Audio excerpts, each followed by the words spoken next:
ये कहानी एक खूबसूरत जंगल की है जहाँ दुष्ट चुड़ैल रहती थी। वो आते जाते नागों और जलपरियों को खा जाती थी।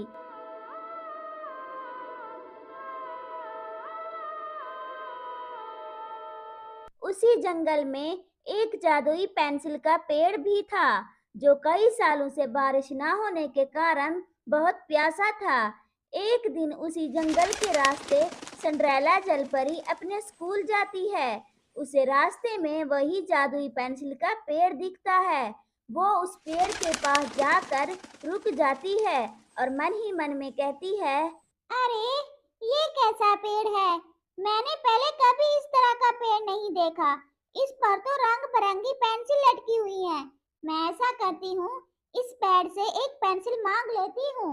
ऐसा सोचकर वो सिंड्रेला जलपरी उस जादुई पेड़ से एक पेंसिल मांगती है। ऐ जादुई पेड़, मुझे एक पेंसिल दे दो। मैं आज जल्दी में अपनी पेंसिल घर भूल आई हूँ। सिंड्रेला जलपरी की बात सुनकर वो पेड़ रोने लगता है।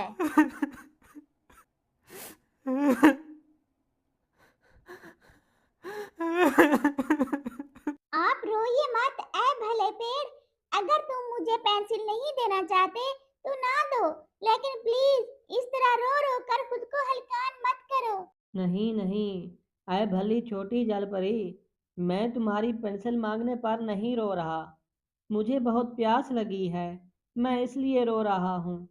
अय भली जलपरी, खुदारा मुझे थोड़ा पानी पिला दो। अच्छा तो ये बात है, तुम परेशान मत हो, मेरे पास पानी है। मैं अभी तुम्हें पानी पिलाती हूँ। इतना कहकर वो सिंड्रेला जलपरी अपने स्कूल बैग में रखी वाटर बोतल निकालती है और उस पेड़ के पास जाकर उसे पानी पिलाती है।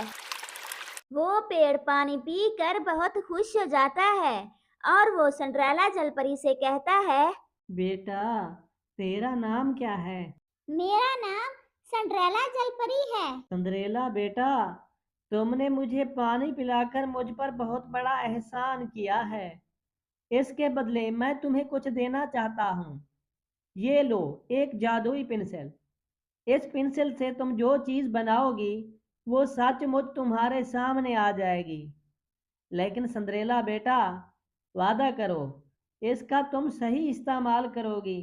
मैं वादा करती हूँ जादुई पेड़, मैं इस पेंसिल का हमेशा सही इस्तेमाल करूंगी। ठीक है बेटा, तुम अब अपने स्कूल जाओ, वरना तुम लेट हो जाओगी। और अपने स्कूल में इस पेंसिल के बारे में किसी को ना बताना, वरना कोई ये पेंसिल तुमसे चुरा लेगा। ठीक है जादुई पेड़, मैं ऐसा ही करूंगी। इतना कहकर सिंड्रेला जलपरी वहां से चली जाती है। थोड़ी दूर जाने के बाद वो एक नदी किनारे देखती है कि एक औरत जमीन पर सोई हुई है। अरे ये क्या, लगता है ये कोई औरत मुसाफिर है और थक कर यहाँ सो रही है। मुझे इसे जगाना होगा, वरना जंगली जानवर इसको नुकसान पहुंचा सकते हैं। माँ जी, अरे ओ माँ जी, उठो। तुम इस तरह इस खौफनाक जंगल में जमीन पर कैसे सो सकती हो? उठो माँ जी। सिंड्रेला जलपरी के इतना कहते ही एक रोशनी नमूदार होती है और वो उस औरत को अपनी लपेट में ले लेती है। फिर वो औरत एक चुड़ैल के रूप में आ जाती है और कहती है, तेरी इतनी हिम्मत कि तुमने मेरी नींद खराब की। चलो, कोई बात नहीं, इस बहाने तो नरम नरम मांस खाने को मिलेगा।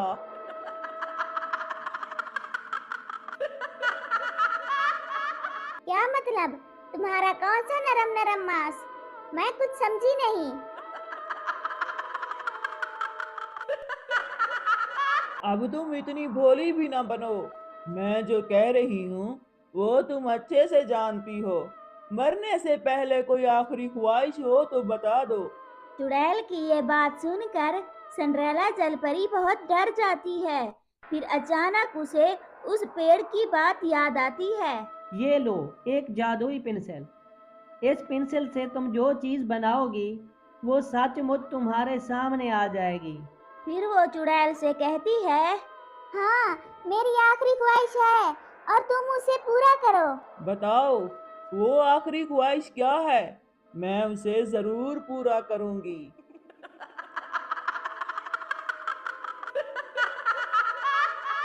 मुझे एक बात की समझ नहीं आई। जब मैं इस नदी किनारे पहुंची तो तुम एक खूबसूरत औरत की शक्ल में पड़ी सो रही थी।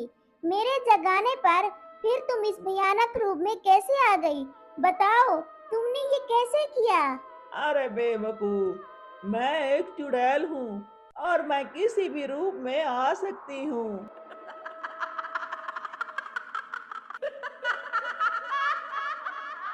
मैं ये बात तब मानूंगी जब तुम मेरे सामने चूहा बन जाओगी, और यही मेरी आखिरी ख्वाहिश है। इसमें कौन सी बड़ी बात है? लो, मैं तेरे सामने अभी एक चूहा की शक्ल में आ जाती हूँ और इसके बाद मैं तुम्हें मजे लेकर खाऊंगी।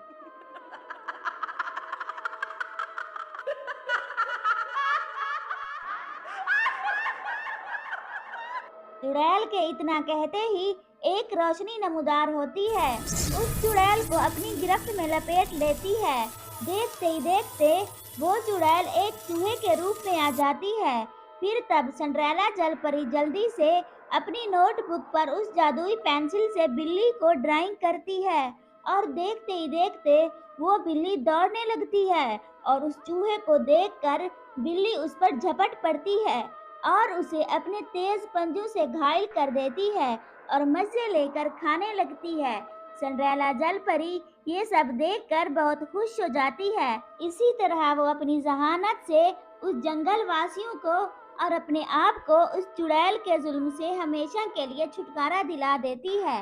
वीडियो अगर अच्छी लगी हो तो वीडियो को लाइक और हमारे चैनल को सब्सक्राइब करें। मिलते हैं अगली एक और वीडियो में, तब तक के लिए अल्लाह हाफिज। पुराने वक्तों की बात है, एक नागिन एक दरख्त पर बैठी हुई थी। उसका बच्चा साथ खेल रहा था। जब नागिन अंदर खाना बनाने जाती है, बेटा तुम यहीं रहना, मैं आपके लिए अच्छा सा खाना बना कर लाती हूँ। माँ, मुझे भी बहुत भूख लग रही है, जल्दी खाना बना कर आना। उस नागिन का नाम आलिया नागिन था। आलिया नागिन खाना बनाने चली जाती है। वो अभी खाना बना ही रही थी, तभी उसके बेटे के चिल्लाने की आवाज आती है। आलिया नागिन जब बाहर जाती है तो एक नहलवा उसके बेटे को घायल करके भाग जाता है। उसके बेटे की वहीं मौत हो जाती है। हाय हाय, मेरे बेटों को क्या हो गया? मेरे बेटे पर नहलवा ने हमला कर दिया।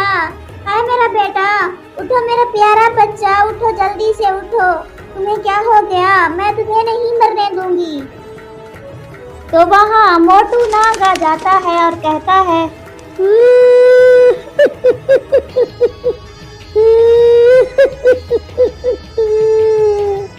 हाय मेरा बेटा पतलू, तू हमें छोड़कर क्यों चला गया? अब हमारा क्या होगा? हम लोग तेरे बगैर जिंदा कैसे रहेंगे?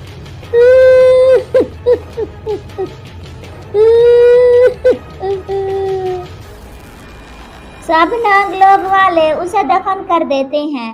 फिर सब अपने अपने घर चले जाते हैं। लेकिन आलिया नागिन अपने बेटे की कब्र पर खड़ी होकर कहती है, बेटा मैं तुम्हें दोबारा जिंदा करूंगी, मेरा ये वादा है आपसे। तुम ऐसे मुझे छोड़कर नहीं जा सकते। आलिया नागिन एक पास वाले जंगल में जाती है। वहाँ एक भयानक चुड़ैल रहती थी। आलिया नागिन उस चुड़ैल के पास जाती है और उसे कहती है, मेरे बच्चे को जिंदा कर दो, आपका बहुत बड़ा एहसान होगा। आपके पास बहुत सी शक्तियाँ हैं, मेरे बच्चे को जिंदा कर दो। मैं तेरे बच्चे को तो जिंदा कर दूंगी, लेकिन वो तुम्हारी बात नहीं मानेगा। क्या तुम उसे जिंदा करना चाहती हो? कोई बात नहीं, वो मेरी बात ना माने, तुम उसे जिंदा कर दो। आलिया नागिन हाँ कर देती है और वो चुड़ैल कहती है, तो फिर ठीक है, कल आना और अपने बच्चे को ले जाना। चुड़ैल उस बच्चे की कब्र पर जाती है और वहाँ पर उस बच्चे को उठा लेती है और उस पर जादू टोना शुरू कर देती है।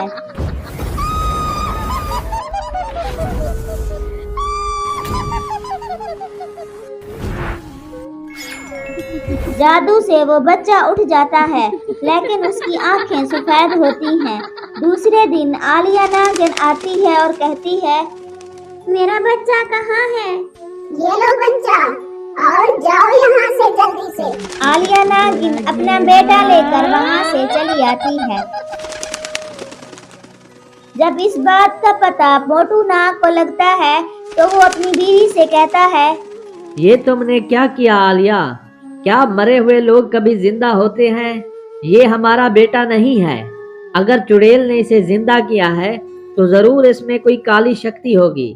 तुम कभी इसे अपना बेटा मत समझना। ये एक छलावा है।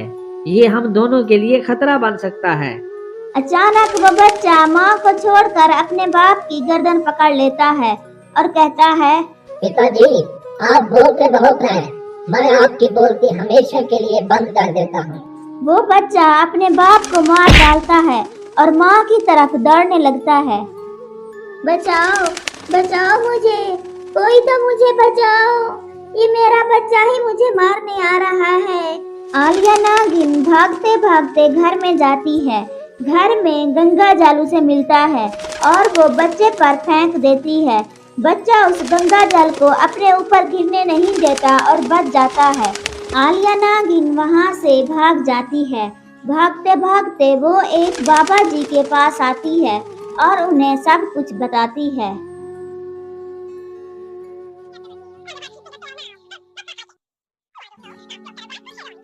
बेटा, मैंने तेरी सारी बातें सुन ली हैं।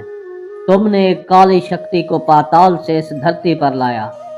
अब वो बच्चा इस दुनिया पर तबाही मचाएगा और वो तुम्हें मारने जरूर आएगा। उधर वो बच्चा जहाँ से चल रहा होता है, उसके आसपास के सभी जानवर अपने आप मरने लगते हैं। जो भी जानवर और परिंदा उसके पास से गुजरता वो वहीं मर जाता था। काली शक्तियों की वजह से वो बच्चा काला सया होने लगा। बेटा, इसका सिर्फ एक ही उपाय है। मैं तुम्हें एक जादुई आम देता हूँ। तुम जैसे तैसे करके बस ये आम उसे खिला देना। ऐसा करने से वो काली शक्ति हमेशा के लिए खत्म हो जाएगी और आपके बेटे की रूह को मुक्ति मिल जाएगी। आखिरकार माँ को ढूंढकर वो बच्चा सामने आता है।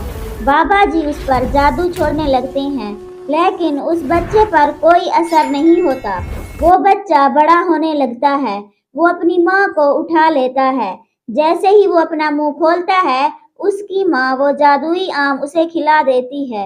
वो बच्चा वहीं मर जाता है और उस बच्चे की रूह बाहर आती है और कहती है, माँ, मरे हुए लोग कभी जिंदा नहीं होते, ये बात याद रखना। वीडियो अगर अच्छी लगी हो तो वीडियो को लाइक और हमारे चैनल को सब्सक्राइब करें।